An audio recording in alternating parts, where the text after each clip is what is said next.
L'histoire de Moïse est racontée dans le livre de l'Exode.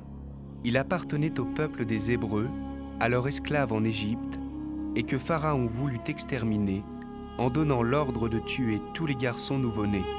La mère de Moïse décide alors d'abandonner son enfant sur les eaux du Nil.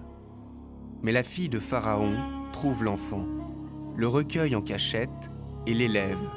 Elle lui donne le nom de Moïse, ce qui veut dire « sauver des eaux ». Moïse grandit et se rebelle contre la violence faite à ses frères hébreux. Menacé de mort, il s'enfuit au pays de Madian où il fonde une famille. C'est là que Dieu vient le chercher et l'emmène sur la montagne du Sinaï pour se faire connaître. Il lui apparaît dans un buisson de feu et lui révèle son nom, Yahvé, ce qui veut dire « Je suis ». Puis il l'envoie vers son peuple pour le libérer de l'esclavage.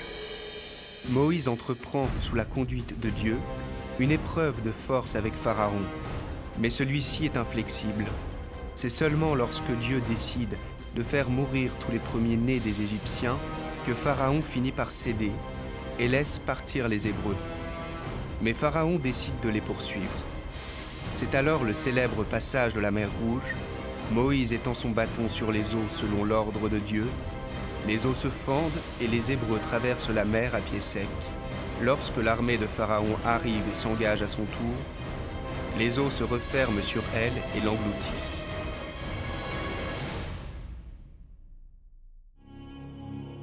Israël est libéré, enfin. Pourtant, tout n'est pas terminé. Commencent alors 40 années d'errance dans le désert. Dieu donne à Moïse les 10 commandements, mais cette épreuve est trop lourde.